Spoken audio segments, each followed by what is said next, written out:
ये कहानी एक ऐसी लड़की की है जो समुद्र के बीच एक छोटी सी चट्टान पर फंस जाती है। वह चाहकर भी वहां से निकल नहीं सकती क्योंकि उसे पता है कि समुद्र में उसके लिए मौत इंतजार कर रही है। कहानी की शुरुआत में एक अमेरिकन लड़की को दिखाया जाता है जिसका नाम नैन्सी है। नैन्सी अमेरिका से मेक्सिको आती है। दरअसल वह यहाँ के एक सुनसान बीच पर जाना चाहती है जहाँ उसकी माँ उसकी मौत से कुछ समय पहले आया करती थी। नैन्सी की माँ कैंसर से जूझ रही थी और आखिरकार उसकी मौत हो गई। अपनी माँ की मौत के बाद नैन्सी पूरी तरह टूट चुकी थी। उसने अपनी मेडिकल की पढ़ाई भी छोड़ दी थी क्योंकि उसे लगता था कि उसकी माँ ने सबको छोड़कर उसे अकेला कर दिया। नैन्सी को इस बीच के बारे में एक आदमी से पता चलता है जो उसे अपनी गाड़ी से जंगल के रास्ते बीच तक ले जाने वाला था, लेकिन रात में ज्यादा शराब पीने की वजह से वह अपना वादा पूरा नहीं करता। इसलिए नैन्सी को अकेले ही इस सुनसान बीच तक आना पड़ता है। आखिरकार नैन्सी उस खूबसूरत बीच पर पहुंच जाती है जहां उसकी माँ कभी आया करती थी। यहाँ पहुंचकर वह काफी खुश होती है और समुद्र में सर्फिंग करने के लिए तैयार हो जाती है। कुछ समय बाद नैन्सी को वहां दो लड़के मिलते हैं जो सर्फिंग कर रहे होते हैं। तीनों आपस में बातचीत करने लगते हैं। इसी दौरान वे नैन्सी को बताते हैं कि समुद्र के बीच में दो बड़ी चट्टानें हैं जो ज्वार आने पर दिन में एक बार पूरी तरह पानी में डूब जाती हैं। वे यह भी बताते हैं कि यहाँ बहुत सारी जेलीफिश हैं जो काफी खतरनाक होती हैं और इनके डंक से इंसान को गंभीर चोट लग सकती है। इसके बाद समुद्र में ऊंची ऊंची लहरें आने लगती हैं और तीनों सर्फिंग करना शुरू कर देते हैं। वे काफी देर तक सर्फिंग करते हैं और खूब मजे करते हैं। खासकर नैन्सी इस जगह पर आकर बहुत खुश होती है क्योंकि वह अमेरिका से इतनी दूर सिर्फ इसी बीच को देखने और यहाँ सर्फिंग करने आई थी। कुछ देर बाद नैन्सी बीच पर वापस आती है और अपनी बहन को अमेरिका फोन करती है। तभी उसके पिता उसकी बहन से फोन ले लेते हैं और नैन्सी से बात करने लगते हैं। उसके पिता उससे कहते हैं कि अब घर वापस आ जाओ और अपनी मेडिकल की पढ़ाई दोबारा शुरू करो, लेकिन नैन्सी ऐसा नहीं करना चाहती। उसने अपनी मेडिकल की पढ़ाई इसलिए छोड़ दी थी क्योंकि उसकी माँ की मौत कैंसर से हुई थी और वह इस सदमे से बाहर नहीं निकल पा रही थी। उसके पिता नैन्सी को समझाते हुए कहते हैं कि अगर तुम अपनी माँ की मौत को पढ़ाई छोड़ने की वजह बना रही हो तो यह बिल्कुल गलत है। तुम्हारी माँ एक फाइटर थी और वह चाहती थी कि तुम अपनी जिंदगी में आगे बढ़ो। नैन्सी जवाब देती है कि फिर भी माँ हम सबको छोड़कर चली गई। इसके बाद नैन्सी अपने पिता से कहती है कि वह जल्द ही उनसे मिलेगी। उसके पिता पूछते हैं कि कब। नैन्सी कहती है कि उसे नहीं पता। दरअसल नैन्सी इस समय काफी इमोशनल हो जाती है। वह फोन काट देती है और एक बार फिर समुद्र में सर्फिंग करने के लिए निकल जाती है। कुछ देर तक सर्फिंग करने के बाद वे दोनों लड़के नैन्सी से कहते हैं कि अब रात होने वाली है, इसीलिए हमें वापस चले जाना चाहिए। लेकिन नैन्सी कहती है कि वह अभी कुछ देर और सर्फिंग करना चाहती है। दोनों लड़के समुद्र से बाहर निकल जाते हैं और नैन्सी अकेले ही एक अच्छी लहर का इंतजार करने लगती है। तभी नैन्सी को महसूस होता है कि पानी में कुछ है। अचानक पानी से डॉल्फिन बाहर निकलती है। नैन्सी उनके पीछे पीछे समुद्र के थोड़ा और अंदर चली जाती है। वहां जाकर वह देखती है कि एक बहुत बड़ी व्हेल मछली मरी हुई पड़ी है और उसके ऊपर बहुत सारे पक्षी बैठे हुए हैं। इसी दौरान एक बड़ी लहर फिर से आती है। नैन्सी उस पर सर्फिंग करने लगती है, लेकिन तभी उसे किसी चीज की जोरदार टक्कर लगती है। नैन्सी अचानक पानी के अंदर चली जाती है और उसका सर्फ बोर्ड उससे अलग हो जाता है। बड़ी मुश्किल से वह ऊपर आती है और अपने बोर्ड को पकड़ लेती है, लेकिन तभी पानी के अंदर से कोई खतरनाक चीज उसे नीचे खींचने लगती है। कुछ ही पलों में पानी के चारों तरफ खून दिखाई देने लगता है। नैन्सी किसी तरह वापस ऊपर आती है और उसे एहसास होता है कि वह खतरे में है। वह तेजी से उस मरी हुई व्हेल की तरफ तैरती है क्योंकि बीच अब उससे बहुत दूर हो चुका था। बड़ी मुश्किल से वह व्हेल तक पहुंचती है और उसके ऊपर चढ़ जाती है। नैन्सी वहां से उन दोनों लड़कों को देखती है जो वापस जा रहे होते हैं। वह उनके सामने हाथ हिलाकर आवाज लगाती है और मदद के लिए चिल्लाती है, लेकिन दोनों लड़के नैन्सी से काफी दूर होते हैं, इसलिए वे उसकी आवाज नहीं सुन पाते। वे अपनी गाड़ी लेकर वहां से चले जाते हैं। अब नैन्सी अकेली रह जाती है। वह समझ जाती है कि अगर उसे बचना है तो उसे इसी व्हेल के ऊपर रहकर मदद का इंतजार करना होगा। कुछ ही घंटों में रात होने वाली होती है। पानी चारों तरफ फैल चुका होता है और नैन्सी के पास जाने के लिए कोई सुरक्षित जगह नहीं होती। तभी उसे एहसास होता है कि पानी में कुछ तेजी से उसकी तरफ बढ़ रहा है। अचानक एक बड़ी ग्रेट व्हाइट शार्क उसकी ओर आती है और व्हेल के शरीर से टकरा जाती है। नैन्सी समझ जाती है कि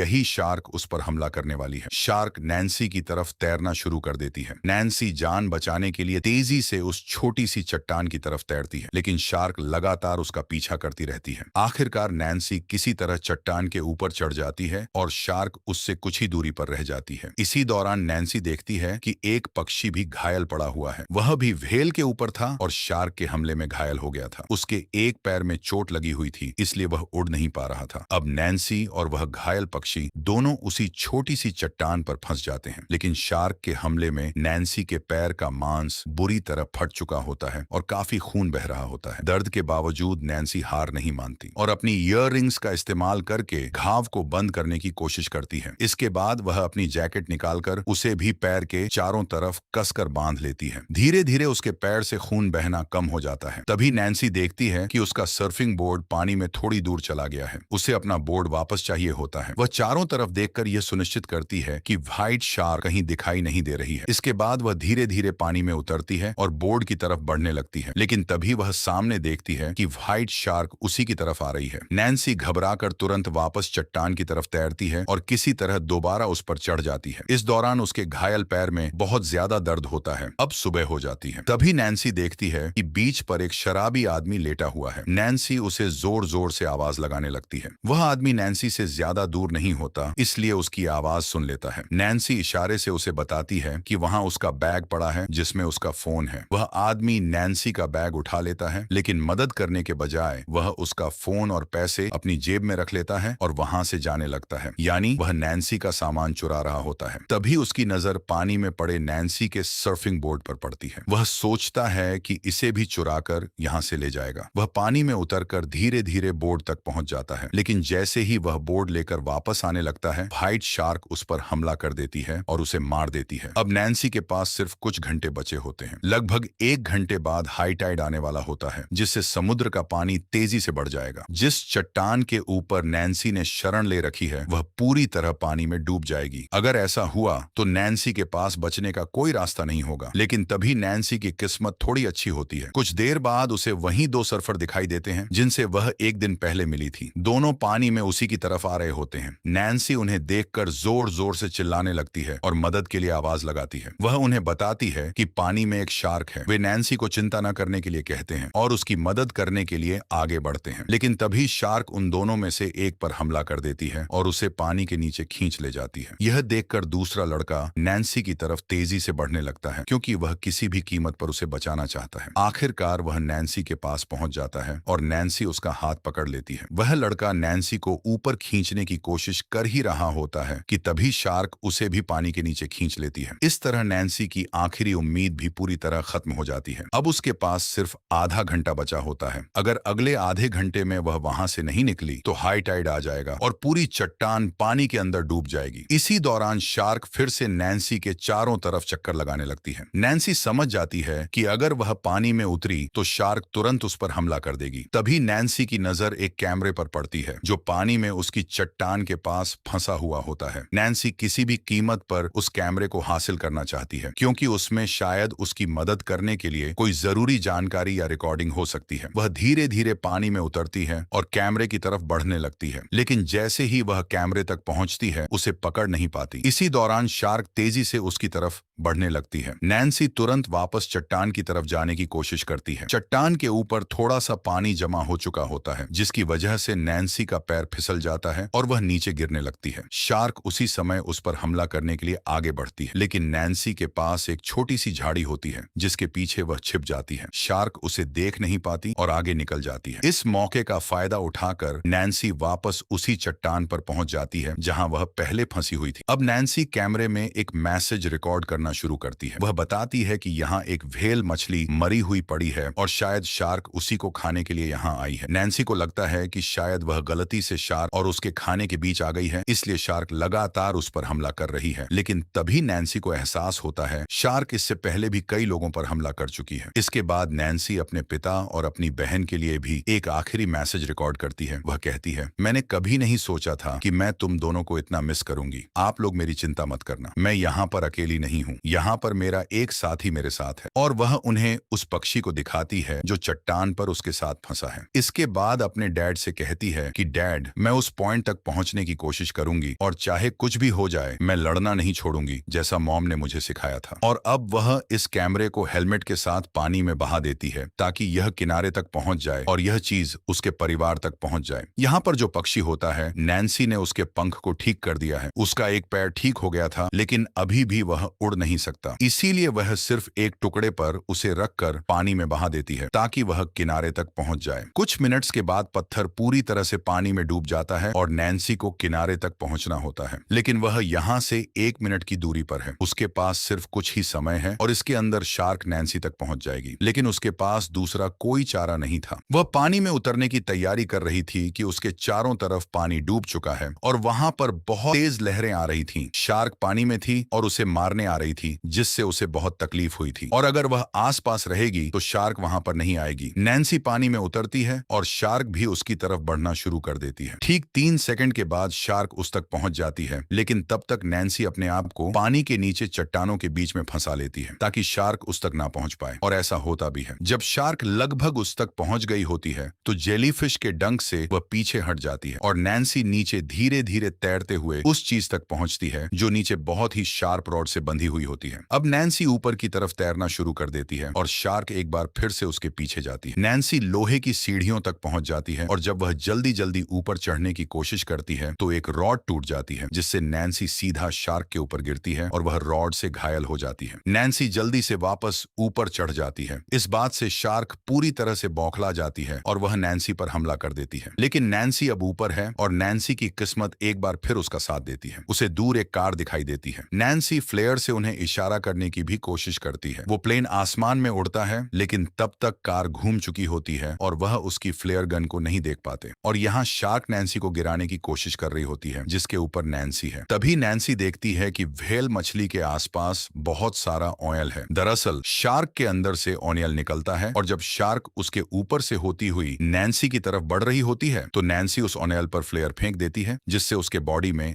आग लग जाती है। लेकिन आग अब पूरी तरह से भड़क चुकी है। नैन्सी अपने आप को सुरक्षित करने के लिए चारों तरफ जो लोहे की रॉड होती है उसे पकड़ लेती है। नैन्सी को खींचना शुरू कर देती है। तभी नीचे नैन्सी देखती है कि एक जंजीर होती है जो नीचे की ओर से बंधी हुई है। वह अपने दिमाग से उस हिस्से को खींचना शुरू कर देती है जो ऊपर होता है। इसके बाद नैन्सी उस जंजीर को खींचना शुरू कर देती है और वहां से बड़ी तेजी से शार्क के पीछे जाती है। इससे पहले कि शार्क उसके शरीर से टकराती, उसने लोहे की जंजीर को छोड़ दिया होता है, लेकिन शार्क को जल्दी नहीं थी और वह लोहे की रॉड से टकरा जाती है जो उसके आर पार हो जाती है, और इस तरह शार्क मर जाती है। अगली सुबह नैन्सी को बचाने के लिए एक आदमी भी वहां पहुंच जाता है। जिस कैमरे में नैन्सी ने मैसेज रिकॉर्ड किया था वह किनारे तक पहुंच गया था। उसे एक बच्चे ने पाया था और वह अपने डैड को यहाँ पर बुलाकर ले आया था, और इस तरह से नैन्सी की हिम्मत की वजह से और न हारने की जिद की वजह से वह इस मुश्किल घड़ी से निकल जाती है। और इसी के साथ ही कहानी और यह फिल्म यहीं पर खत्म हो जाती है। उम्मीद करते हैं कि यह कहानी आपको पसंद आई होगी। ऐसी ही रोमांचक कहानियों के लिए सब्सक्राइब करें। अगली कहानी मिस मत करना।